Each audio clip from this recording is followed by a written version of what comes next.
Hello everyone, मैं Aditya sir आप सभी स्टूडेंट्स का स्वागत करता हूं मैथमेटिक्स के ऑनलाइन क्लासेस में।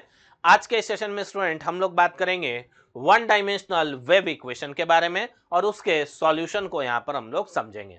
देखिए स्टूडेंट, यह जो टॉपिक है आपके बीटेक एग्जामिनेशन के लिए काफी इंपॉर्टेंट है, क्योंकि one dimensional wave equation, one dimensional heat equation, one dimensional diffusion equation, ये इस तरह के क्वेश्चन आपके एग्जामिनेशन में डेफिनेटली पूछे जाएंगे। तो बीटेक एग्जामिनेशन में एक क्वेश्चन इन टॉपिक से रहता है, और जो भी हमारा वन डायमेंशनल वेव इक्वेशन हो, चाहे वन डायमेंशनल हीट इक्वेशन हो, चाहे वन डायमेंशनल डिफ्यूजन इक्वेशन हो, उसका सॉल्यूशन लगभग सिमिलर वे में किया जाता है। जिस तरह से हम लोग इसका सॉल्यूशन करेंगे उसी तरह से हम लोग बाकी इक्वेशंस का भी सॉल्यूशन करेंगे। ओके, तो चलिए देखते हैं वन डायमेंशनल वेव इक्वेशन पहले तो है क्या।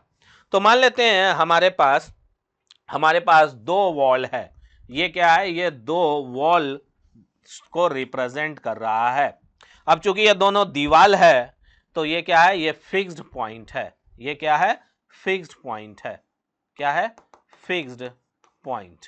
ओके, अब इन दो दीवाल के बीच में फिक्स्ड पॉइंट, इन दो दीवाल के बीच में हम वायर कनेक्ट किए हैं। एक बहुत ही पतला वायर है जो इन दोनों दीवालों के बीच में बांधा हुआ है। दीवाल में खुट्टी गाड़े, ठीक है, दीवाल में खुट्टी गाड़े, गाड़ने के बाद दोनों तरफ हम तार बांध दिए। एक तार लिए इधर बांधे और उसको खींच करके इधर बांध दिए। तो जब हम इस तार को खींच करके इधर बांधेंगे तो तार बिल्कुल स्ट्रेट होगा ड्यू टू टेंशन टी। तो इस तार में मान लेते हैं टी क्या है? टी है tension in the wire. Tension in the wire. Okay, wire का जो मास है पर यूनिट लेंथ वो स्मॉल एम है। स्मॉल एम क्या है? Mass of wire per unit length. Per unit length. Okay, अब इस वायर को हम लोग जनरली स्ट्रिंग भी कहते हैं, क्योंकि ये काफी पतला होता है, इसीलिए इसको स्ट्रिंग कहा जाता है। ठीक, अब इस स्ट्रिंग को हम क्या किए? थोड़ा सा खींचे। स्ट्रिंग को क्या किए? थोड़ा सा खींचे। स्ट्रिंग को हम थोड़ा इस तरीके से खींचे, इस पॉइंट से। ये पॉइंट P है, इसको खींच करके P डैश तक लेकर के गए। ठीक है, P डैश तक लेकर के गए, यानी कि इस स्ट्रिंग को हम इनिशियल डिस्प्लेसमेंट दिए। इस इनिशियल डिस्प्लेसमेंट को हम रिप्रेजेंट कर रहे हैं U से। तो यहां U क्या है? U है डिस्प्लेसमेंट। U क्या है? डिस्प्लेसमेंट। ठीक है, डिस्प्लेसमेंट। ओके, और डिस्प्लेसमेंट कहां से? मीन पोजीशन से। Displacement from mean position. Mean position क्यों? आगे हम डिस्कस अभी करेंगे मीन पोजीशन क्यों। अब जैसा ही इस स्ट्रिंग को U डिस्प्लेसमेंट देने के बाद हम छोड़ेंगे, स्ट्रिंग क्या होगा? वाइब्रेट करना शुरू करेगा, और स्ट्रिंग कुछ इस तरह से वाइब्रेट करेगा। ऐसे धीरे धीरे जैसे जैसे टाइम बीतता जाएगा इसका वाइब्रेशन धीरे धीरे कम होता जाएगा। इसका वाइब्रेशन धीरे धीरे कम होता जाएगा, और फाइनली ये क्या होगा? वापस से स्ट्रेट लाइन बन जाएगा। ठीक है, यानी कि वापस से सीधा और स्थिर हो जाएगा। U क्या था? डिस्प्लेसमेंट फ्रॉम मीन पोजीशन, इसलिए क्योंकि जब ये वाइब्रेट करेगा तो ये ऊपर भी जाएगा, नीचे भी जाएगा। तो U क्या है? Displacement from mean position. इसको आप वाइब्रेशन का एम्पलीट्यूड भी कह सकते हैं। और स्मॉल t क्या है? स्मॉल t है टाइम। स्मॉल t है टाइम। ठीक है, तो जब हम फिजिकली इसका इक्वेशन निकालने का कोशिश करेंगे, वहां पर भी हम लोग मैथमेटिक्स ही लगाते हैं इसका इक्वेशन निकालने के लिए, कि ये जो वाइब्रेशन हो रहा है इसका इक्वेशन क्या होगा। इसका इक्वेशन क्या होगा? तो इक्वेशन क्या होगा? इक्वेशन होगा curl square U upon curl T square is equal to C square curl square U upon curl X square, जहां की X क्या है? X है length of the string. X क्या है? Length of the string. क्योंकि जब हम इसका इक्वेशन निकालेंगे तो हम क्या लेंगे, हम स्ट्रिंग के लेंथ के डायरेक्शन को x मानेंगे और जो हमारा एम्पलीट्यूड है उसको हम y मानेंगे, तो यहां y is equal to U होता है।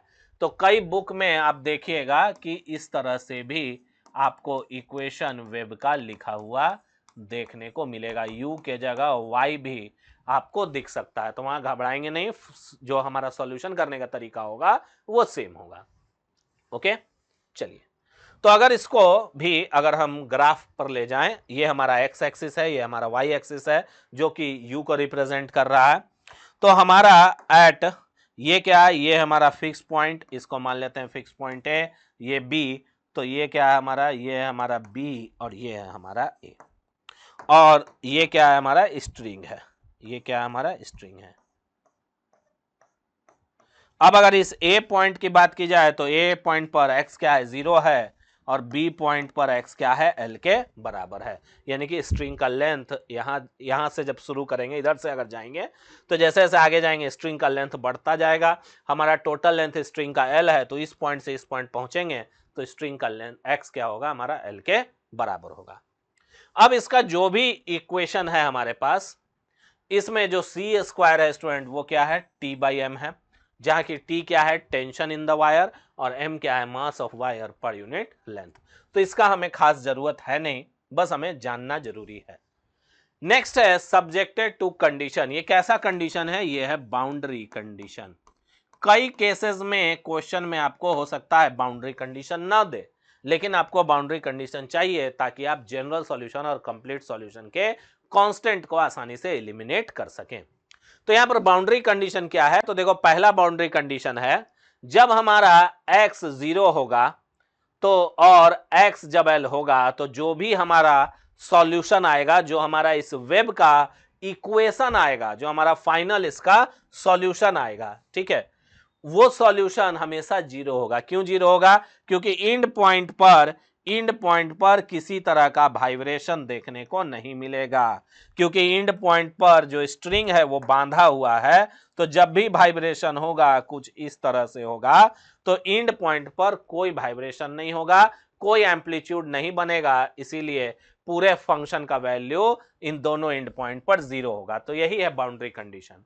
बाउंड्री क्यों, क्योंकि ये दो फिक्स बाउंड्री का बात कर रहा है। नेक्स्ट आते हैं इनिशियल कंडीशन। इनिशियल कंडीशन क्या लिख रहा है कि जो भी हमारा फंक्शन आएगा इसको सॉल्व करने के बाद, उसमें अगर time t is equal to 0 रखेंगे तो वो एक फंक्शन होगा कंप्लीटली x का। क्यों, तो देखो time t is equal to 0 कहां पर है, time t is equal to 0 तब होगा जब हम स्ट्रिंग को पहली बार डिफ्लेक्शन देंगे। जब हम स्ट्रिंग को कुछ इस तरह से डिफ्लेक्ट करेंगे, यानी कि जब पॉइंट P को P डैश पर ले जाएंगे, तो इस पर्टिकुलर समय को हम t इज इक्वल टू 0 कहेंगे, क्योंकि यहीं से जब हम स्ट्रिंग को छोड़ेंगे तब स्ट्रिंग वाइब्रेट करेगा। तो time t is equal to 0 इस पोजीशन को हम मान रहे हैं। तो इस पोजीशन पर अटेंड करते समय ये जो स्ट्रिंग होगा, ये इसका जो नेचर, ये जो कर्व बना, स्ट्रिंग जो कर्व हो गया, उस कर्व का कोई ना कोई इक्वेशन होगा और वो इंटायरली x के टर्म में होगा। इसमें u का कोई टर्म नहीं आएगा, क्योंकि अभी तक हम इस स्ट्रिंग को छोड़े नहीं हैं, हम इसको खींच करके एक पॉइंट पर लेकर के आए हैं। तो उस समय जो हमारा इक्वेशन होगा वो एक कंप्लीटली फंक्शन रहेगा x का। और अगर उसी समय पर हम उस फंक्शन को t के रिस्पेक्ट में पार्शियली डिफरेंशिएट कर दें तो हमारे पास 0 आएगा, क्योंकि उसमें कोई t का टर्म है ही नहीं, उसमें कोई t का टर्म नहीं है। इसको अगर पार्शियली डिफरेंशिएट करेंगे t के टर्म में तो वो 0 ही आएगा। ओके, तो ये हो गया हमारा इनिशियल कंडीशन, स्टार्टिंग कंडीशन, यानी कि वाइब्रेशन शुरू कराने से पहले। ओके, तो आई होप आप इन सभी कंडीशंस को और इक्वेशंस को समझ चुके होंगे। अब हम लोग सॉल्यूशन की तरफ चलेंगे। सॉल्यूशन करने से पहले स्टूडेंट हम लोग कुछ इंपॉर्टेंट फॉर्मूला यहां पर देखेंगे। क्या देखेंगे, इंपॉर्टेंट फॉर्मूला। इंपॉर्टेंट फॉर्मूला में सबसे पहले आता है linear ordinary differential equation. Linear ordinary differential equation का एक सॉल्यूशन जिसमें हम लोग ज़्यादा इंटरेस्टेड हैं क्योंकि इसका हमको ज़रूरत पड़ने वाला है। इसका हमको ज़रूरत पड़ने वाला है। इसका सॉल्यूशन कैसे लिखाएगा? तो y is equal to C F. तो सी एफ कैसे लिखेंगे? तो स्पेशली हमको ज़रूरत है व्हेन रूट्स इज इमेजिनरी। जब रूट इमेजिनरी होगा यानी कि alpha plus minus iota beta होगा तो इसका सॉल्यूशन आएगा y is equal to c one e raise to power alpha plus iota beta का whole x plus c two e raise to power alpha minus iota beta का whole x। इसको अगर further simplify करेंगे तो यह आ जाएगा e raise to power alpha x into c one e raise to power iota beta plus c two e raise to power minus iota beta का whole. अगर इसको निकालेंगे तो ये आ जाएगा c one cos beta plus iota sine beta plus c two cos beta minus iota sine beta. Okay, ये आएगा हमारे पास सॉल्यूशन। ठीक है ना, ये आएगा हमारे पास सॉल्यूशन। ओके स्टूडेंट, अब देखिए इसमें साइन बीटा कॉमन है, कॉस बीटा हमारे पास कॉमन है। ओके, क्या क्या कॉमन है? साइन बीटा कॉमन है और कॉस बीटा हमारे पास कॉमन है। ठीक है, तो ये हो गया आयोटा बीटा, सही है ना। अब इसको लिखेंगे e raise to power alpha x c one plus c two का whole cos beta plus c one minus c two का होल आयोटा साइन बीटा, और इसमें x भी रहेगा ना जी, सॉरी ये x तो छूट ही गया, x x x x x x का होल। इन दोनों को एक अनदर कांस्टेंट से रिप्लेस कर देंगे जो कि होगा a cos beta x plus b sign beta x। ये पूरा c1 minus c2 into iota sine beta, इस पूरे को रिप्लेस हम कर दिए। ठीक है, c1 माइनस c2 आयोटा को रिप्लेस कर दिए b से और c1 प्लस c2 आयोटा को रिप्लेस कर दिए e से। तो इसका सॉल्यूशन हम लोग इस तरह से भी लिख सकते हैं। ओके, चलिए अब आगे बढ़ते हैं। नेक्स्ट हमें जो इंपॉर्टेंट फॉर्मूला याद रखना है नंबर 2 का, वो है इंटीग्रेशन 0 से लेकर के a sine n pi x by a into sine m pi x by a is equal to 0 कब? जब m is not equal to n and is equal to a by 2 when m is equal to n। इसको याद रखेंगे। एक और है integration 0 से लेकर के a cos n pi x by a into sine into cos m pi x by a का whole is equal to 0 a and a by 2। ये तब होता है जब m is not equal to n। ये तब होता है जब हमारे पास एक सेकेंड ओके, जब हमारे पास m is equal to n is equal to 0 होता है, और ये होता है जब m is equal to n होता है। ठीक है, तो ये हो गया हमारे पास सॉल्यूशन। इसको ऑर्थोगोनैलिटी रिलेशन भी कहते हैं। ओके स्टूडेंट, तो ये हो गया हमारे पास सॉल्यूशन। तो इसका 3 सॉल्यूशन आता है। कंडीशन डिपेंड करता है कि m अगर n के बराबर नहीं है तो 0 आएगा, m अगर n के बराबर है और 0 के बराबर है तो a आएगा, m अगर n के खाली बराबर है लेकिन 0 के बराबर नहीं है तो a बाई 2 आएगा। ठीक है, ये 0 के बराबर नहीं है, सॉरी। ओके, और इस कंडीशन में m जब n के बराबर है तो a बाई 2 आएगा, और m जब n के बराबर नहीं है तो हमारे पास सोल्यूशन 0 आएगा। ठीक है, तो ये 2 रिलेशन हमको याद रखना है। बाकी आप लोग को डिफरेंशिएशन इंटीग्रेशन पहले से पता है। चलिए अब सॉल्यूशन की ओर चलते हैं। तो solution to wave one dimensional wave equation, ठीक है। तो सॉल्यूशन यहाँ पर लिखेंगे, सॉल्यूशन काफ़ी लंबा होने वाला है तो आराम से इसको हम लोग करेंगे। Curl square u upon t square equal to c square curl square u upon curl x square. तो क्वेश्चन क्या है, curl square u upon curl t square is equal to c square curl square u upon curl x square, इसको मान लेते हैं 1।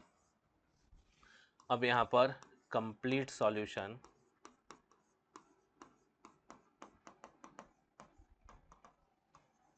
is given by, complete solution is given by, complete solution हम लोग कैसे लिखते हैं, तो लिखते हैं u of x comma t is equal to x of x into t of t. Now curl u by curl x is equal to x dash t and curl square u upon curl x square is equal to x double dash t. Curl u upon curl t is equal to x t dash, curl square u upon curl t square is equal to x t double dash. Putting above value in 1 में हम above value रख देंगे तो हमारे पास क्या बचेगा, x t double dash is equal to c square into x double dash t. ये आ जाएगा t double dash by t बटा में c square is equal to x double dash by x. Okay, ये आ गया इक्वेशन 2। अब आगे चलते हैं। Now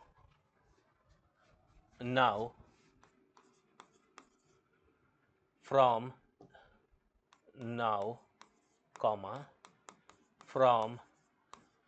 LHS और इधर लिखेंगे from RHS, इधर क्या लिखेंगे from RHS।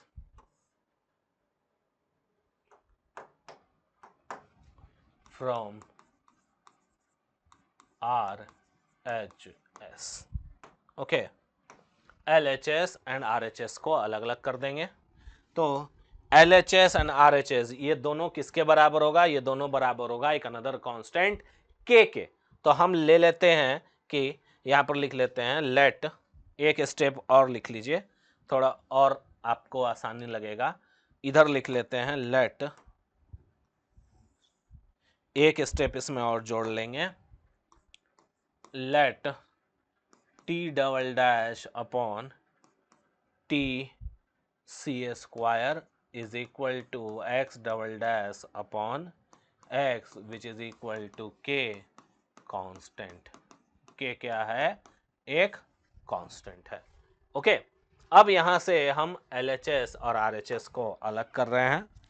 Left hand side वाला टर्म क्या था, t double dash by t into c square is equal to के।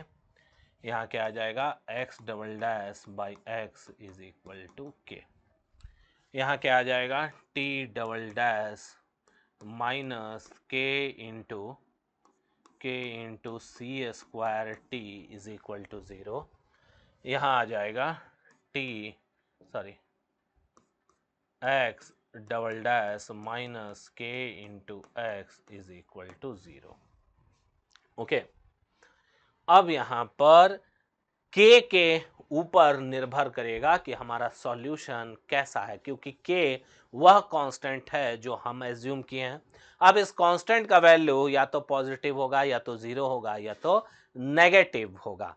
देखो, इसको अगर इसी तरह से हम के को कांस्टेंट मान करके अगर सॉल्व करेंगे तो हमारे पास जो सॉल्यूशन आएगा वो हमारे किसी काम का नहीं होगा। और जो हम 3 केसेस लेंगे उसमें से भी जो हमारे पास सॉल्यूशन आएगा, कोई जरूरी नहीं है कि सभी सॉल्यूशन हमारे काम का हो। क्यों नहीं काम का हो, क्योंकि यहां पर हमारे पास एक फिजिकल कंडीशन है। फिजिकल रिलेशन है जिसके हिसाब से हमको सॉल्यूशन चाहिए। ओके, हम इतना तो जानते हैं कि जब भी हम वायर को खींच करके छोड़ेंगे तो वो वाइब्रेट जो करेगा तो उसमें एक पीरियोडिक नेचर हमको नजर आएगा। पीरियोडिक नेचर कहने का मतलब है कभी तार ऊपर होगा, ठीक है, कभी तार का कोई हिस्सा ऊपर, कोई हिस्सा नीचे, कोई हिस्सा ऊपर, कोई हिस्सा नीचे। फिर ये जो हिस्सा ऊपर था हो सकता है अगली बार ये नीचे हो, उसके बाद ऊपर, उसके बाद ऊपर, यानी कि एक पीरियोडिक नेचर हमको देखने को मिलेगा। और जो हम इक्वेशन लेंगे स्टूडेंट उसमें भी पीरियोडिक नेचर होना चाहिए जो कि हमारे फिजिकल कंडीशन के साथ मैच कर रहा हो। नहीं तो अगर हमारे पास कोई लीनियर रिलेशन आ रहा हो या हमारे पास कोई इक्वेशन आ रहा हो या हमारे पास कोई क्वाड्रेटिक इक्वेशन आ रहा हो, कोई पॉलिनोमियल आ रहा हो, तो वो इक्वेशन हम नहीं ले सकते सॉल्यूशन, वो सॉल्यूशन हम कंसिडर नहीं कर सकते हैं। ठीक है, क्यों नहीं कर सकते हैं? क्योंकि हमको एक चीज पता है कि स्ट्रिंग जब भी वाइब्रेट करेगा एक पीरियोडिक नेचर में करेगा। अब ऐसा नहीं है कि स्ट्रिंग का वाइब्रेशन ऐसे होगा, ऐसे कभी स्ट्रिंग वाइब्रेट करेगा? ऐसे कभी स्ट्रिंग वाइब्रेट करेगा? नहीं करेगा, है ना। इस तरह से स्ट्रिंग वाइब्रेशन होगा ही नहीं, है ना। कभी स्ट्रिंग ऐसे वाइब्रेट करेगा? नहीं करेगा। एक एंड यहां और एक एंड ऐसे, ऐसे स्ट्रिंग वाइब्रेट कर रहा है, तो ये चीज नहीं होगा। तो हमको सॉल्यूशन वैसा लेना है जो हमारे फिजिकल कंडीशन के साथ मैच करे। आप चाहें तो इसको एज इट इज सॉल्व करके देख सकते हैं, उससे आपका सॉल्यूशन नहीं आएगा। बहुत बुक्स में देखिएगा डायरेक्टली के को लिख देगा minus p square, let k is equal to minus p square. हम भी वो कर सकते हैं, सॉल्यूशन आ जाएगा, लेकिन उस तरह का सॉल्यूशन आप एकेडमिक्स में जरूर कर सकते हैं, लेकिन हमको आपको यहाँ पर समझाना है स्टूडेंट्स, तो यहाँ पर हम उस तरह का काम नहीं करेंगे। ओके, हम यहाँ पर 3 केसेस लेकर के चलेंगे। ओके, तो लिखेंगे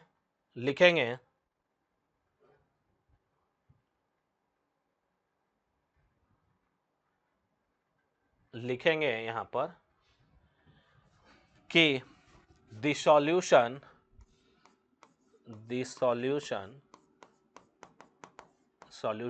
इसको मान लेते हैं, देखो ये 2 था, इसको मान लेते हैं 3 और इसको मान लेते हैं 4, इसको मान लेते हैं 3 और इसको मान लेते हैं 4।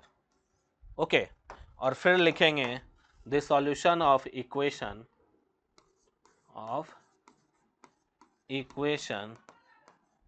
3 and 4 depends, या ऐसे नहीं लिख सकते हैं, लिखते हैं there are 3 possible values of k exist, comma, thus the solution of equation 3 and 4 also depends on the value of k। Okay, यानी कि जो हमारा 3 और 4 इक्वेशन का जो सॉल्यूशन आएगा वो सॉल्यूशन हमारा के ऊपर डिपेंड करेगा, क्योंकि के जो है उसमें 3 पॉसिबिलिटी हो सकता है। तो they are 3 possible values of k का 3 पॉसिबल वैल्यूज हो सकता है। ओके, तो सबसे पहले कंसिडर करते हैं case 1। Late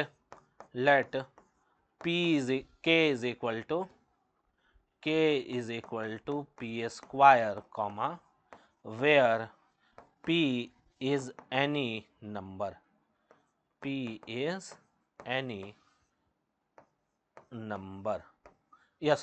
let k is equal to 0। ठीक है, k क्या है? 0, पहले यही मान लेते हैं, let k is equal to 0। अब हम इसमें आगे बढ़ेंगे, ठीक ना, लाइन वैसे ही खींचेंगे जैसे खींच रहे थे।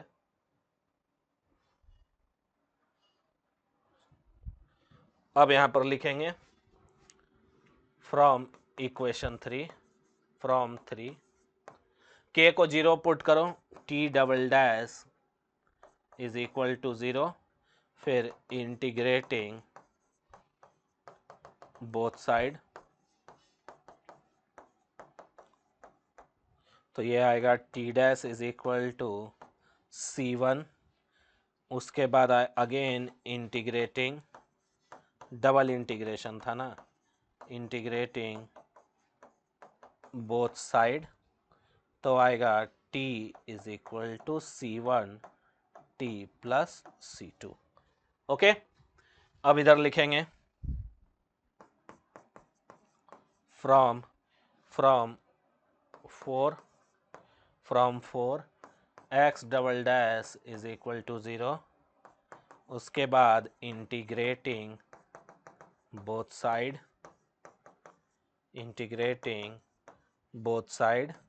x dash is equal to, देखो C1 C2 ले लिए हैं, ये C3 हो जाएगा, फिर integrating both side, x is equal to C3x plus C4। Okay, now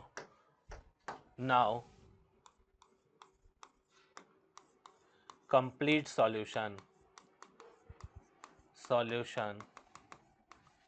for case 1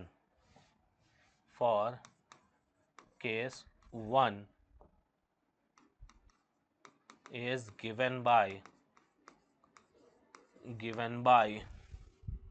u of x comma t is equal to C1 क्या है, C1t plus C2, C1t plus C2 का whole into C3x plus C4। ये हो गया solution तब जब हमारा P क्या है, 0 है। तो इसको याद रखेंगे, ये क्या है, केस क्या है, when k is equal to 0। ये तब है जब हमारे पास k इज इक्वल टू 0 है। अब आएंगे केस 2, क्या आएंगे, केस 2, यहां लिखेंगे let k is equal to p square comma where p is any number other than 0,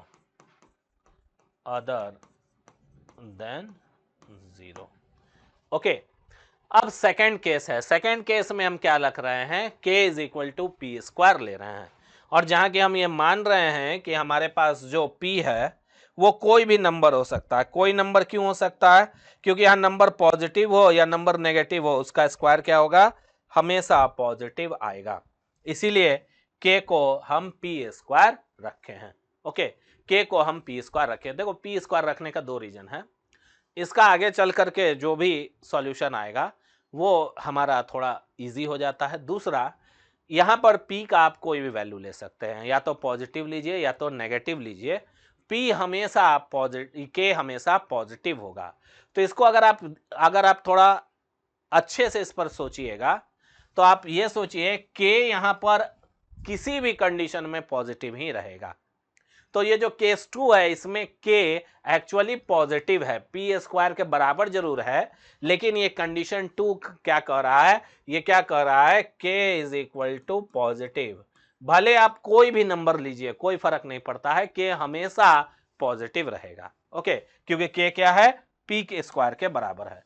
अब यहां लिखेंगे फ्रॉम 3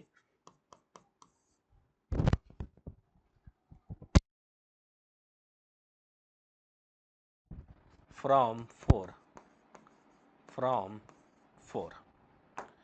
3 से हमारे पास क्या आएगा इक्वेशन, टी स्क्वायर माइनस के के जगह पी स्क्वायर रखना है, तो p square c square t, तो क्या आ गया, t square minus p square c square t which is equal to 0।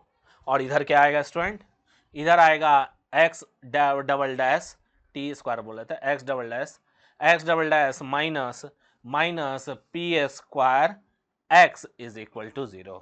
Okay, यहाँ आएगा x double dash minus p square x is equal to 0। Solution is given by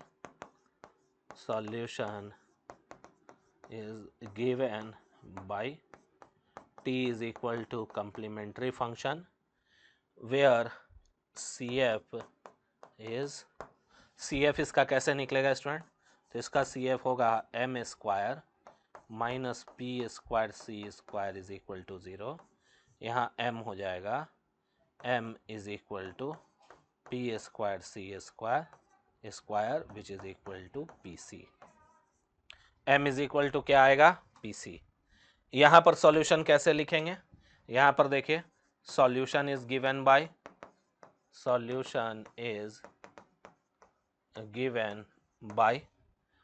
x is equal to complementary function, क्योंकि ये क्या है? ये है आपका linear ordinary partial differential equation. और CF कैसे निकालेंगे? CF इज ऑक्सिलरी इक्वेशन से, तो यहाँ भी होगा m square minus p square is equal to 0। m is equal to root under p square करेंगे which is equal to p। Okay, which is equal to p। अब यहाँ solution क्या आएगा? यहाँ सॉल्यूशन आएगा CF is equal to C1 e raise to power PCX e raise to power PCX। ठीक है, हो गया, e raise to power PCX, ये आएगा सॉल्यूशन।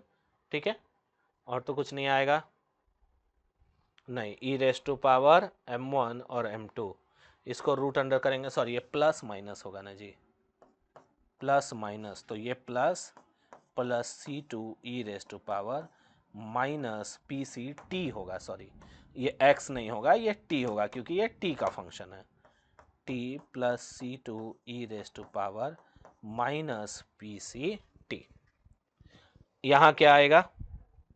यहाँ आएगा CF is equal to C1 plus minus P होगा e raise to power PX plus C2 e raise to power minus PX। Okay, अब यहाँ पर लिख सकते हैं capital T is equal to C1 e raise to power PCT plus C2 e raise to power minus PCT। यहाँ correct कर लीजिए, C1 C2 नहीं होगा, ये होगा C3 C4, और यहाँ लिखेंगे x is equal to C3 e raise to power PX plus C4 e raise to power minus PX। और अब लिखेंगे कंप्लीट सॉल्यूशन,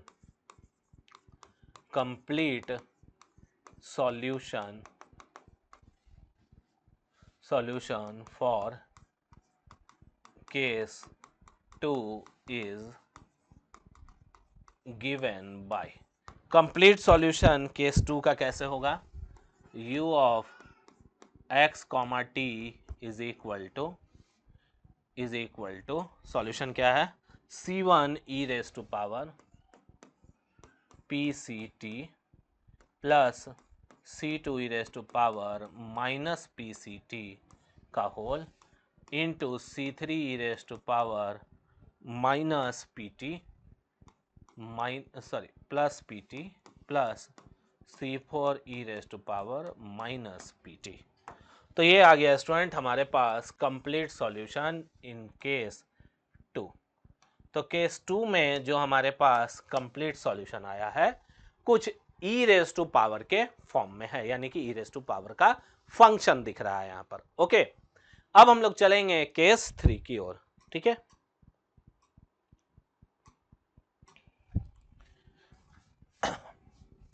केस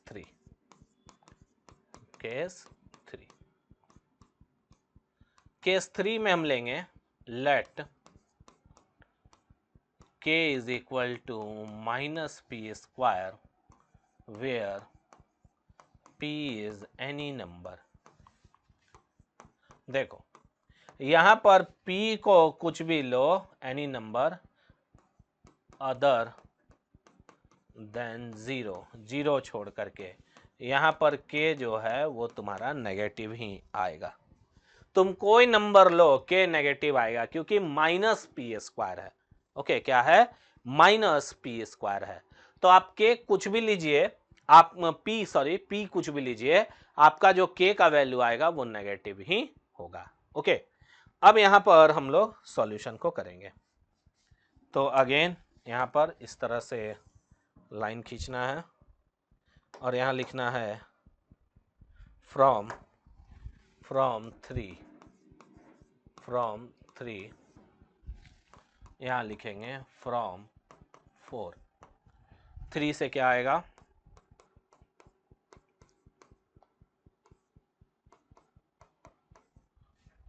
यहां पर आएगा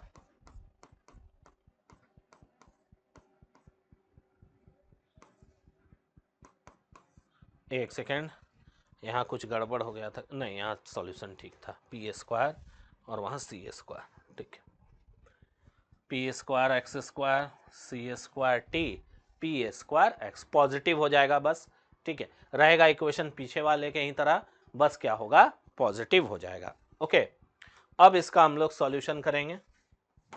अब यहाँ पर लिखेंगे solution is given bye, solution is given by t is equal to complementary function and CF is auxiliary equation m square plus p square c square is equal to 0, m is equal to minus m square minus p square c square which is equal to, हाँ ठीक है,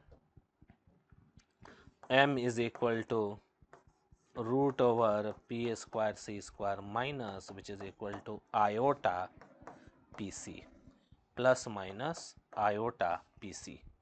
okay, यहाँ क्या आएगा? यहाँ solution is given by, solution is given by, solution कैसे लिख सकते हैं? सॉल्यूशन लिख सकते हैं x is equal to C f complementary function and c f is auxiliary equation, लिखेंगे m square plus p square is equal to 0, m is equal to minus m square is equal to minus p square, m is equal two plus minus iota p। अब देखो इसका CF क्या होगा? इसका CF होगा, देखो यहां पर होना चाहिए, यहां पर होना चाहिए a plus minus iota b या alpha plus minus iota beta, लेकिन यहां अल्फा है नहीं, तो यहां पर क्या लिखाएगा? कंप्लीमेंट्री फंक्शन में हम लिखेंगे ई रेस टू पावर अल्फा क्या है? 0t into C1 cos beta यानी कि PC, ठीक है, PC प्लस प्लस C2, ठीक है, साइन बीटा यानी कि PC T, सॉरी T आएगा, X के जगह पर T आएगा, ठीक है, ये हो गया solution.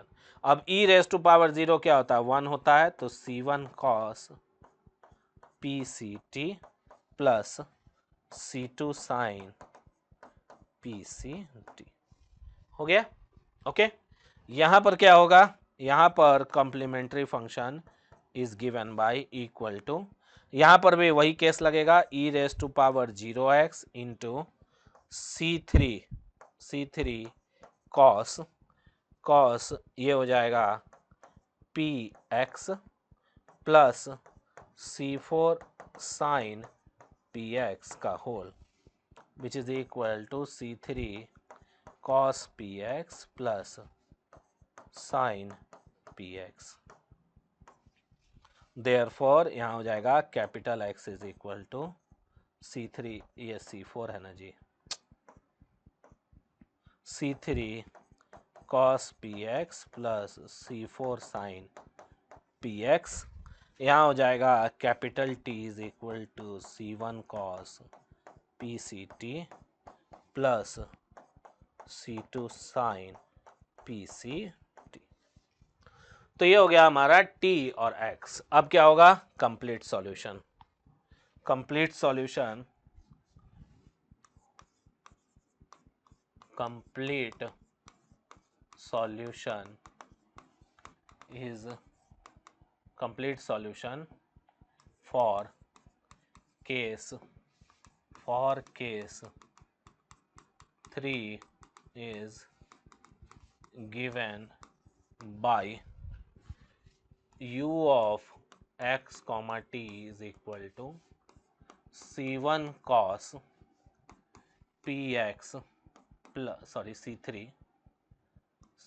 cos px plus c4 sin px का whole into c1 cos pct का whole plus c2 sin pct। Okay, ये हो गया हमारे पास कंप्लीट सॉल्यूशन। अब देखो ये जो 4th नंबर वाला सॉल्यूशन है, ये जो 3rd केस है, इसमें जो सॉल्यूशन आया है इसमें कॉस एंड साइन का टर्म है। क्या है? कॉस एंड साइन का टर्म है। तो जब इसमें कॉस एंड साइन का टर्म है तो ये कैसा सॉल्यूशन है? ये जो सॉल्यूशन है वो पीरियोडिक नेचर का होगा। ओके, कैसा होगा? पीरियोडिक नेचर का सॉल्यूशन होगा। तो पीरियोडिक नेचर होने के कारण जो हमारा फिजिकल कंडीशन है उसके साथ ये सॉल्यूशन मैच करता है, क्योंकि जो फिजिकल कंडीशन है वो भी हमें ये बताता है कि जब हम स्ट्रिंग को खींच के छोड़ेंगे तो जो वाइब्रेशन होगा वो हमको पीरियोडिक नेचर का देखने को मिलेगा, यानी कि एक पर्टिकुलर टाइम के बाद जो शेप है स्ट्रिंग का वो बार बार रिपीट होगा। ओके, तो हमारा जो एक्चुअल सॉल्यूशन होगा वो कौन सा सॉल्यूशन होगा? वो सॉल्यूशन होगा केस 3 का। ओके, किसका सॉल्यूशन होगा? केस 3 का सॉल्यूशन होगा। तो हम लोग यहां पर लिखेंगे कि since the solution of equation 1 of the solution of equation 1 is given, solution of equation 1 is of 3 type depending upon the value of k, but the solution in case 3 when k is equal to minus p square matches the physical condition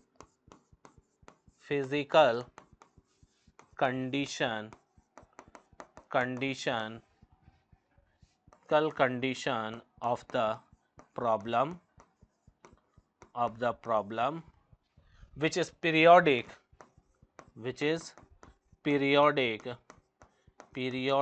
in nature. Thus the complete solution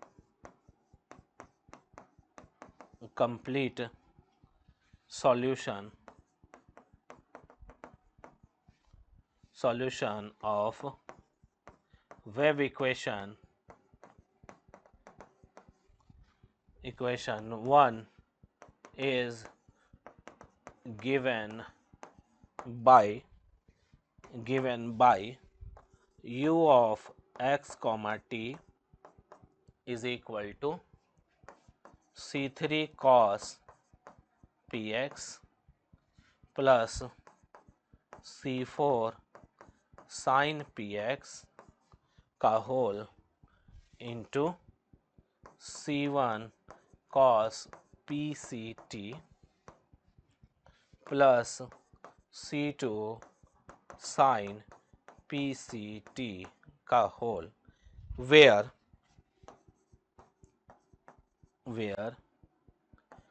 k is equal to minus p square. हम क्या लिए थे solution में? k is equal to minus p square solution लिए थे। तो ये आ गया हमारा कंप्लीट सॉल्यूशन। अब देखो स्टूडेंट, इसमें अब हम बाउंड्री कंडीशन रख सकते हैं और बाउंड्री कंडीशन रख के C3, C4, C1 और C2 को हम लोग आगे कैलकुलेट करेंगे। तो चलिए देखते हैं कि बाउंड्री कंडीशन हम लोग कैसे इसमें रखेंगे और किस तरह से हमारा सॉल्यूशन आएगा। तो लिखते हैं now putting the boundary condition, now putting boundary condition, boundary condition हम यहां पर लगाएंगे। ओके, पहला बाउंड्री कंडीशन क्या था? तो u 0, t is equal to u l, t is equal to 0। तो अलग अलग लेते हैं। पहले लेते हैं u 0, t is equal to 0। तो u 0, t sorry u 0, t is equal to 0, that is अब u में x, 0 के जगह x के जगह 0, 0, 0, 0 पुट करते जाएंगे। ठीक है, तो देखो यहां तो x है नहीं, यहां तो इस टर्म में कहीं पर भी x है नहीं। इस टर्म में क्या है? इस टर्म में क्या है? PCT है। ओके, और हमारा पहला कंडीशन क्या है? u of 0, t is equal to 0। तो t को t रहने देंगे और x के जगह पर हम 0 पुट करते चले जाएंगे। तो x के जगह पर 0 पुट करिए तो क्या आएगा हमारे पास? और ये पूरा टर्म 0 के बराबर हो जाएगा। तो हमारे पास आएगा C3p 0 cos 0 plus C4 sin 0 और ब्रैकेट में रहेगा ये टर्म और इज इक्वल टू हो जाएगा 0। तो हमारे पास आएगा u of 0, t is equal to C3 cos 0 plus C4 sin 0 का whole into C1 cos PCT plus C2 sin PCT का whole which is equal to 0। Okay, अब यहां देखो sin 0 0 होता है, cos 0 हो जाएगा 1। ठीक है, sin 0 0 होता है, cos 0 हो जाएगा 1। तो ये क्या हो जाएगा? ये हो जाएगा C3 into C1 cos PCT का whole plus C2 sin PCT का whole is equal to 0। Okay, अब यहां पर थोड़ा गौर से समझिए। ओके, यहां पर थोड़ा गौर से समझिए, ये पूरा टर्म 0 कभी नहीं हो सकता। यानी कि C1 cos PCT plus C2 sin PCT ये पूरा टर्म 0 नहीं होगा। क्यों नहीं होगा? क्योंकि अगर ये 0 होगा तो पूरा सॉल्यूशन ही 0 हो जाएगा। ठीक है, तो यहां पर लिखेंगे कि since C1 cos PCT plus C2 sin PCT cannot equal to 0 because if it is so then solution becomes 0, then complete solution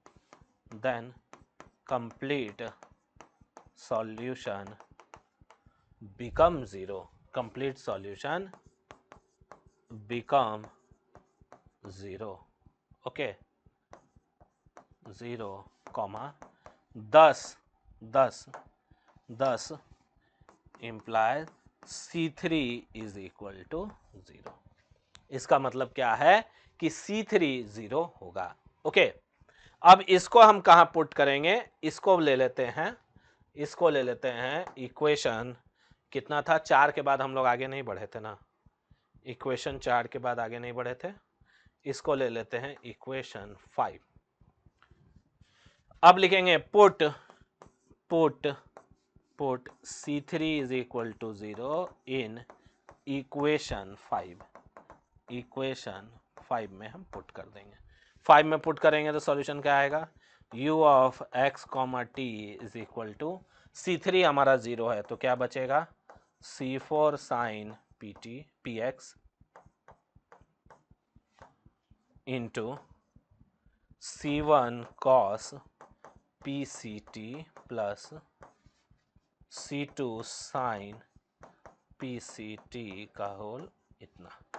ये हो गया हमारा न्यू सॉल्यूशन। ये क्या हुआ, न्यू सॉल्यूशन।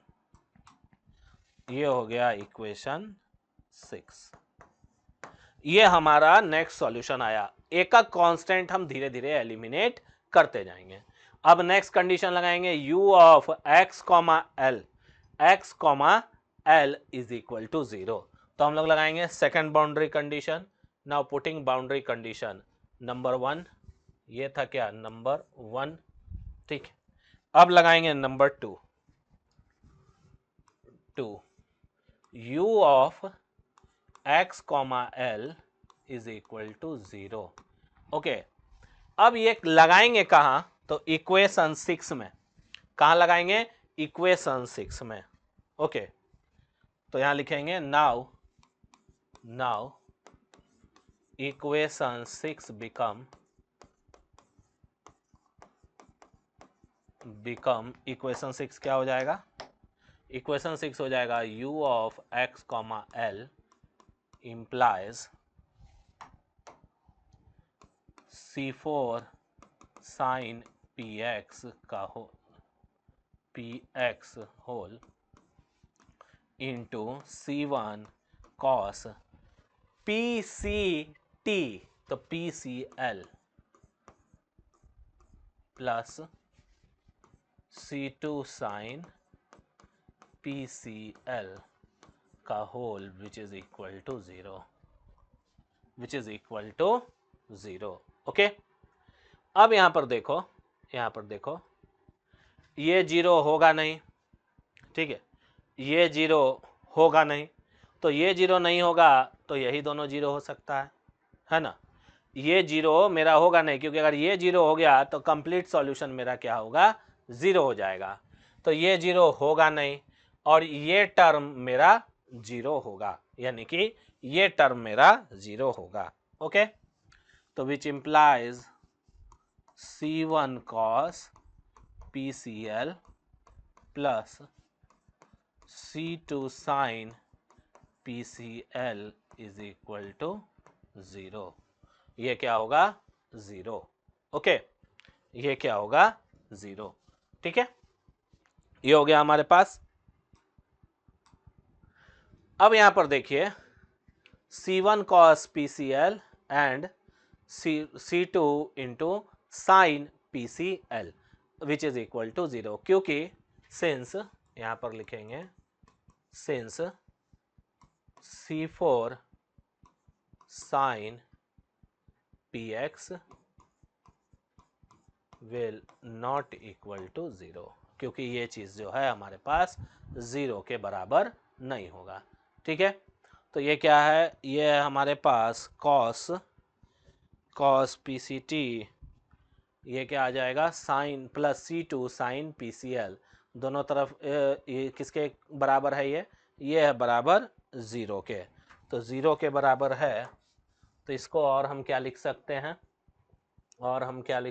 देखो यहाँ से सॉल्यूशन क्या आएगा हमारे पास। यहाँ पर हमारे पास सॉल्यूशन आएगा C1 is equal to minus C2 sine PCL, okay, minus C2 sine PCL, उसके बाद इधर कॉस है उधर साइन है, तो या तो ये होगा C1 cos PCL is equal to,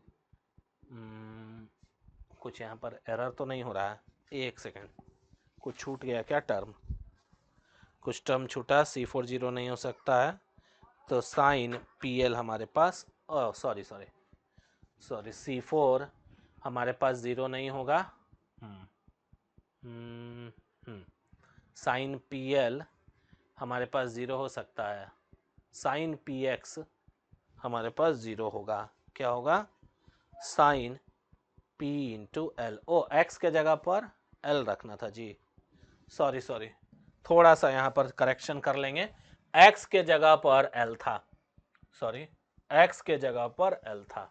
okay, थोड़ा सा करेक्शन करना है, ये x कॉमा टी नहीं है, ये सॉरी, ये क्या है? x के जगह पर L है, L कॉमा टी है, विच इज इक्वल टू 0। अब हमारे पास जो इक्वेशन बनेगा, इक्वेशन 6 में पुट करेंगे, u of L comma t is equal to L comma t, क्योंकि कंडीशन अगर देखिएगा, यहाँ पर एरर हो रहा था थोड़ा सा, कंडीशन अगर देखिएगा तो यहाँ देखिए, x के जगह पर L है, t के जगह पर L नहीं है। ओके, और वो किसके बराबर है? 0 के। तो यहाँ पर x के जगह पर हमको L रखना है, जो यहाँ मेरा फाइनल है, यहाँ L होगा, तो ये PL हो जाएगा। ओके, तो ये हो जाएगा C4 साइन PL का whole C into C1 cos PCT, C1 cos PCT plus C2 sine PCT का whole which is equal to 0। अब यहां पर देखो, C4 0 के बराबर नहीं हो सकता है, क्योंकि C4 मल्टीप्लाई में है, अगर वो 0 हो गया तो पूरा टर्म 0 हो जाएगा। तो यहां पर 0 होगा क्या? तो sine PL is equal to 0 since C4 can not equal to 0। क्यों 0 नहीं होगा? क्योंकि C4 को अगर हम यहां पर रख दे 0, तो ये पूरा टर्म 0 हो जाएगा, ये पूरा टर्म 0 हो जाएगा। साइन PX कंप्लीट टर्म हो सकता है किसी एक पॉइंट पर 0 हो जाए, यानी कि 90 डिग्री पर, है ना, 0 डिग्री पर 0 हो जाएगा, लेकिन बाकी सॉरी 0 एंड 180 डिग्री, 90 बोल रहे हैं, साइन 0 या 180 डिग्री पर 0 होता है। तो साइन का वैल्यू, साइन समथिंग के साथ जो वैल्यू है, ये 0 किसी एक पॉइंट पर हो सकता है, लेकिन अगर C4 0 हो जाएगा तो कंप्लीट सॉल्यूशन 0 हो जाएगा। तो यहां पर sine PL is equal to 0 होगा। Okay, which implies PL is equal to n pi where n is equal to 1, 2, 3, 4 dot dot dot. Therefore, P is equal to n pi L. Putting P in 6. 6 में हम P के value को रख रहे हैं, तो finally U of x, t मेरे पास क्या आएगा?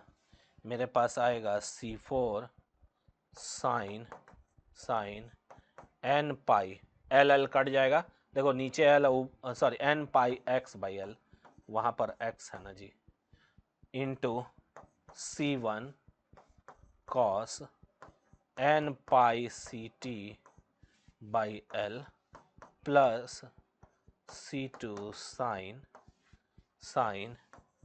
n pi CT by L का होल ये आ गया हमारा नेक्स्ट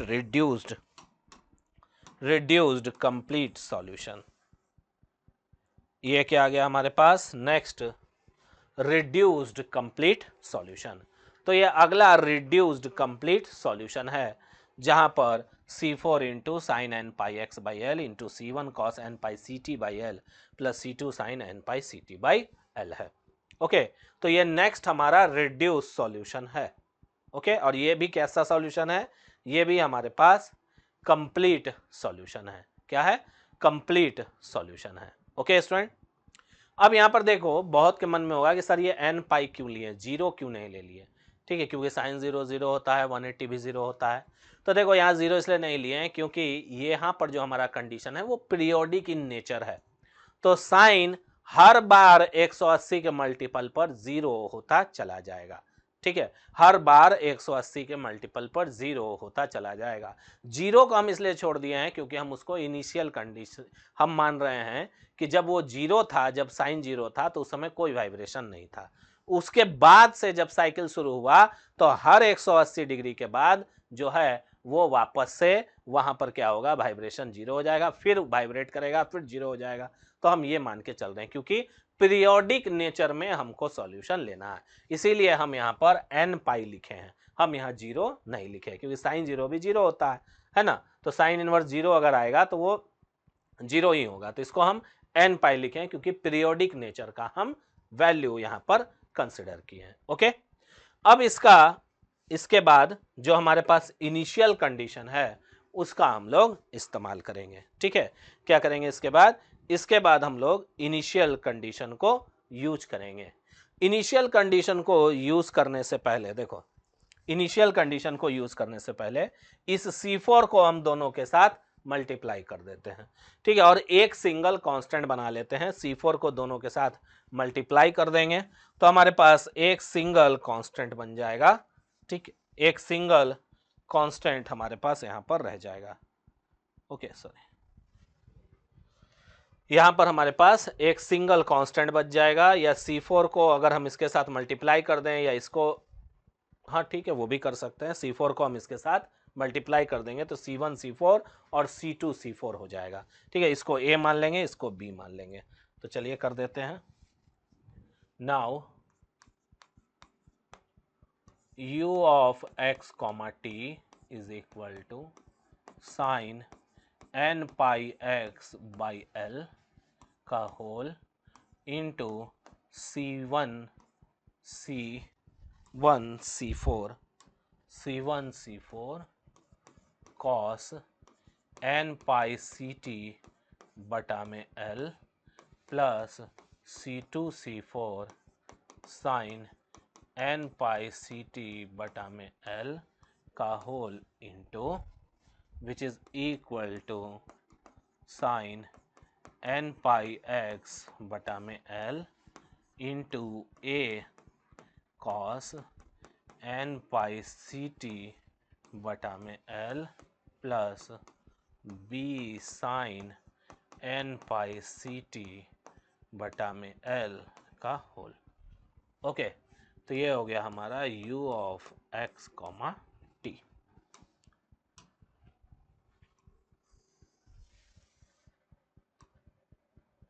ये हो गया हमारा इक्वेशन, ये क्या था, प्रीवियसली था इक्वेशन 6, ये हो गया हमारा इक्वेशन 7 और ये हो गया हमारा इक्वेशन 8। अब अगेन लिखेंगे अप्लाइंग इनिशियल कंडीशन। नाउ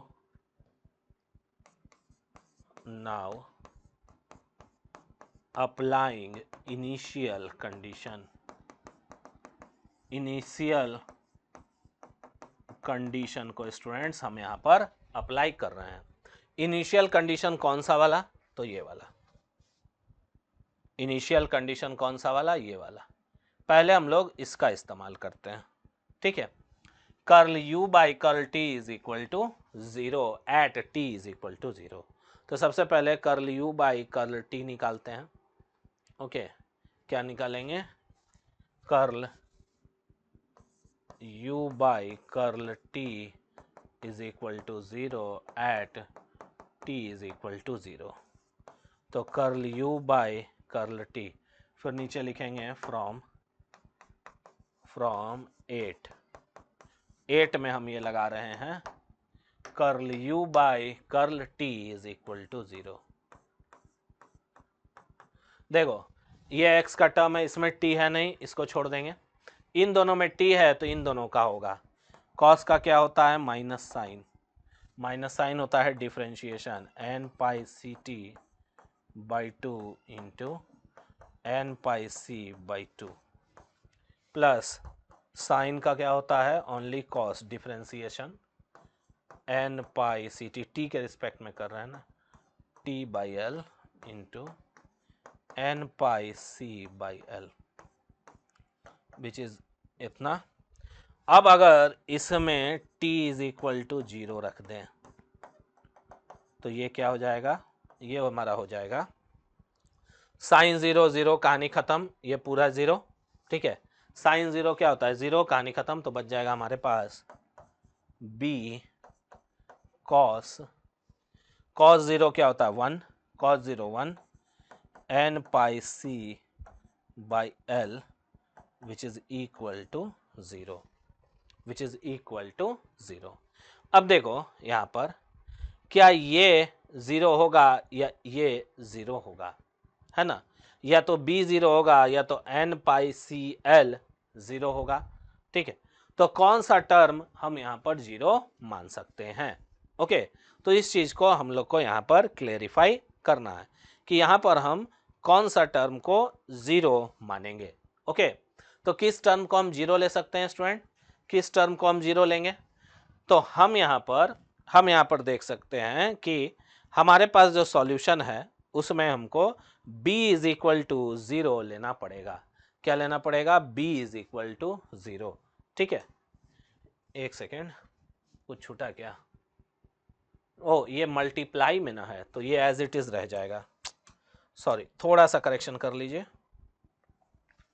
ये टर्म रह जाएगा ना, ये मल्टीप्लाई में है, देखो sine n pi x by l, ये एज इट इज रहेगा, ये मल्टीप्लाई में है, इनटू ये हो जाएगा minus a sine n pi c t by l into n pi c by l, okay, plus b, ये हो जाएगा cos n pi c t by l into n pi c by l, ये होगा।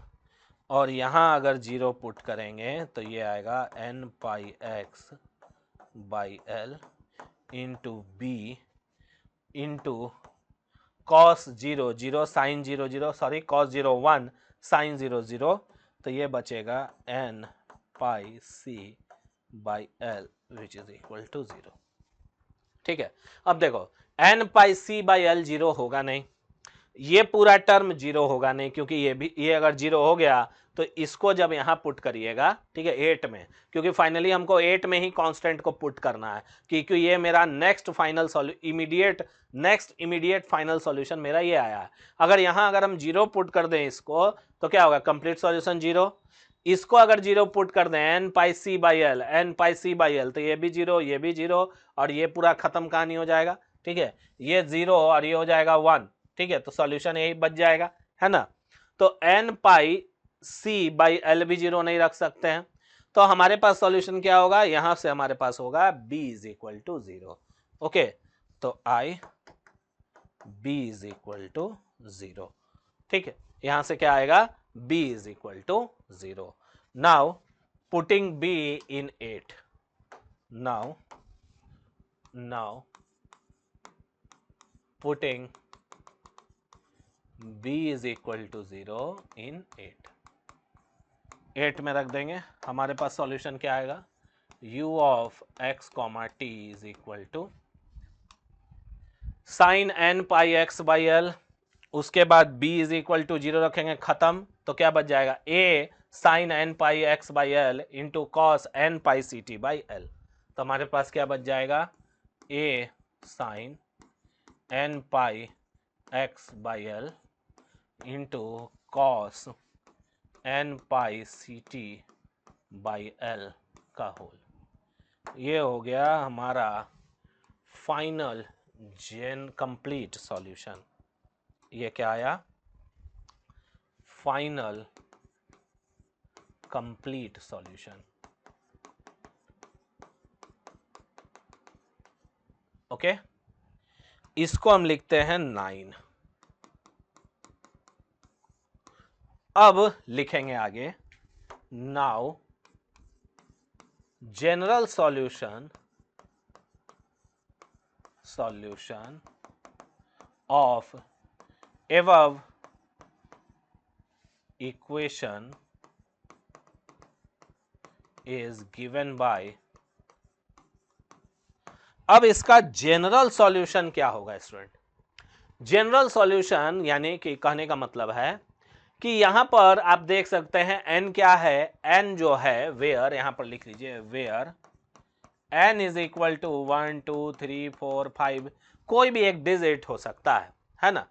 तो इसका अगर हम general solution देना चाहें तो इसका जनरल सॉल्यूशन हम लोग लिखते हैं is equal to sum of the n is equal to 1 से infinity a n sine n pi x by l into cos n pi c t by l का होल। ये हो गया हमारे पास जनरल सॉल्यूशन। ये क्या हुआ, जनरल सॉल्यूशन। ये क्या हुआ, जनरल सॉल्यूशन। देखिए एक थ्योरम है, आप लोग पढ़े होंगे, जब हमारे पास कुछ ऐसा कंडीशन होता है जहां पर हमारे पास मल्टीपल एक ऐसे फंक्शन का होता है जो जो कंटिन्यूअसली बढ़ता चला जा रहा है और उसका मल्टीपल निकालना है, यानी कि sign A cos A sign C cos सी सब का अगर हम मल्टीपल निकालने लगेंगे तो वो किसके बराबर होगा, वो बराबर होगा summation of a n into function and into sum function. जो दोनों फंक्शन है उसका इंटू कर देंगे और समेशन को कर देंगे, यानी कि जब हम n का जितना भी वैल्यू रखें, अगर n1 रखें n2 रखें n3 रखें, उन सब को अगर सम करेंगे तब जाकर के मेरा u ऑफ x, t का सॉल्यूशन आएगा। ओके, क्योंकि यहाँ n क्या है 1 2 3 4 इनफाइनाइट है, तो कहने का मतलब है उन सब का समेशन के रूप में हम इस तरह से सॉल्यूशन को लिखते हैं और यही है हमारा जनरल सॉल्यूशन। अब एक लास्ट कंडीशन बचा है, उसको हम यहां पर अप्लाई करते हैं। लास्ट कंडीशन है कि now from initial condition at t is equal to 0 u of x comma t is a function of x only। यानी कि अगर इसमें हम t is equal to 0 put कर दें, t is equal to 0 put कर दें तो जो हमारा u आएगा u of x comma t वो फंक्शन ऑफ x होगा। ओके, तो अब लिखेंगे कि फ्रॉम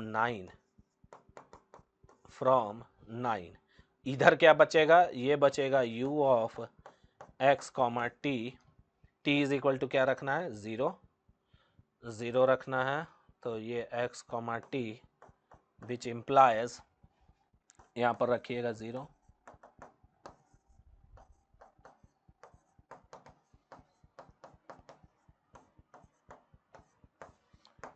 cos 0 क्या होगा, t के जगह 0 रखेंगे तो cos 0 1 होता है, तो ये इतना ही रह जाएगा which is equal to f of x। अब इसको हमको सॉल्व करना है ताकि हम an का वैल्यू ला सकें, ओके। तो इसको सॉल्व करेंगे आगे, तो लिखेंगे now summation n is equal to 1 से infinity a n sine n pi x by l is equal to f of x। Now multiplying both sides by sine m pi x by l where m is any number, ठीक है।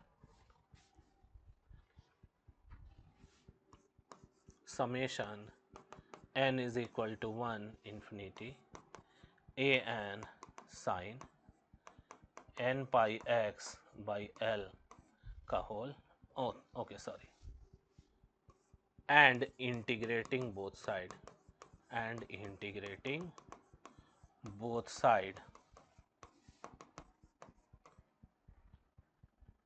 by dx। Okay, तो यहां आएगा integration, summation और A N बाहर ले रहे हैं, sine n pi x by l from 0 to l. 0 to l क्यों, क्योंकि जो स्ट्रिंग का लेंथ है वो 0 से एल तक ही लिमिट है उसका, क्या है 0 से एल तक ही उसका लिमिट है। Sine m pi x by l का whole dx is equal to sine m pi x by l का whole f of x integration 0 से लेकर के l dx। ओके, ये हो गया हमारे पास सॉल्यूशन। ठीक है, अब यहां पर देखिए इसका वैल्यू क्या आएगा स्टूडेंट, इसका वैल्यू क्या आएगा, जरा गौर से देखेंगे। इसका वैल्यू क्या आएगा, इसका वैल्यू अभी हम फॉर्मूला में आपको बताए हैं। इसका वैल्यू क्या आएगा, इसका वैल्यू आएगा, इसका वैल्यू आएगा कुछ ये, इससे आप मिलाइए। क्या आएगा, जब m is equal to n के बराबर होगा तो a बाई 2 होगा। क्या होगा, a बाई 2, यानी कि नीचे वहां l है तो l बाई 2। अब देखो यहां पर तुमको लग रहा होगा सर l बाई 2 ही क्यों लेंगे, क्योंकि यहां n जो है वेरी कर रहा है, कहां से कहां, 1 से इंफिनिटी, और m क्या है, m कोई भी एक नंबर है। तो मान लो यहां पर m 2 है, m क्या है, 2 है। तो जब n 2 आएगा, n 2 होगा, तभी जाकर के कोई एक सॉल्यूशन निकलेगा। बाकी सभी सॉल्यूशन, बाकी सभी n के वैल्यू के लिए जो इंटीग्रेशन का सॉल्यूशन होगा वो क्या होगा, 0 होगा। समझ रहे हो बात को। देखो m हम कुछ भी एक मान लेते हैं, मान लेते हैं m, मान लेते हैं 2। ठीक है, अब m अगर हम 2 मान लिए तो n का वैल्यू जैसे ही 2 आएगा तभी सॉल्यूशन होगा इंटीग्रेशन का। जब m 1 रहेगा और n 2 रहेगा तो दोनों का पावर, दोनों का वैल्यू यहां पर अलग अलग है, m n का वैल्यू, तो जिसके कारण इसका क्या होगा सॉल्यूशन, इसका सॉल्यूशन हो जाएगा 0। तो सॉल्यूशन एक ही कंडीशन में लाई करेगा जब m और n बराबर होगा। तो इसीलिए हम इसको लिख सकते हैं कि thus the solution only happen when m is equal to n and thus इस पूरे समेशन, इस पूरे का वैल्यू, तो summation n is equal to 1 से infinity into a raise to power n is equal to क्या हो जाएगा, l बाई 2। a बाई 2 था उसका सॉल्यूशन, इसका सॉल्यूशन क्या हो जाएगा, l बाई 2। देख लीजिए सॉल्यूशन a बाई 2 था। ओके, सॉल्यूशन क्या था, a बाई 2, तो यहाँ सॉल्यूशन क्या आएगा, l बाई 2। सॉल्यूशन क्या आएगा, l by 2। Okay, which is equal to integration 0 से लेकर l sine m pi x by l का whole into f of x dot d x. Sorry, ये समेशन हट जाएगा, समेशन का कोई काम नहीं। समेशन का काम इसलिए नहीं क्योंकि जो इंटीग्रेशन हो रहा है वो भी एक तरह का क्या है, समेशन ही है। हम सब इंटीग्रेशन का बात यहाँ पर कर दिए।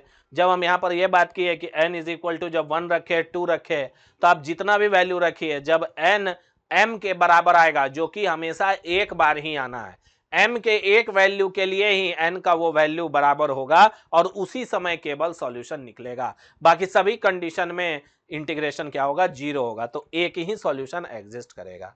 तो m a n into l by 2। अब यहां से अगर हम a n निकालें तो a n आएगा, a n is equal to 2 by l integration 0 से लेकर के l sine m pi x by l into f of x into d x. अब देखो यहाँ m है, यहाँ n भी हम लिख सकते हैं, कोई इशू नहीं है, क्योंकि n भी एक नंबर है और m भी एक नंबर है, और ये सॉल्यूशन तभी आया है जब m n के बराबर होगा। क्या होगा, m n के बराबर होगा। तो m को n लिख सकते हैं, क्योंकि यहां पर देखो, यहां पर ही लिख लो, कोई इशू नहीं है, क्योंकि ये सॉल्यूशन तभी आएगा जब m n के बराबर होगा, तभी ये l बाई 2 आएगा, when m is equal to n। Okay, तो ये हो गया यहां पर हमारे पास सॉल्यूशन। तो इसको लिखने का जरूरत नहीं है, ये ऊपर वाला हमारे पास सॉल्यूशन आ गया। अब हमारा complete general solution, now final and complete, now comma final and complete general solution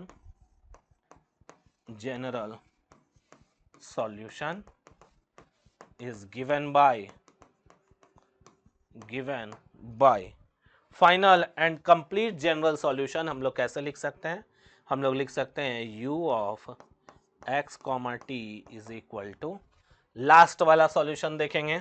last वाला सॉल्यूशन क्या था? लास्ट वाला सॉल्यूशन था sum of n is equal to infinity से an sine n pi x into cos n pi c T.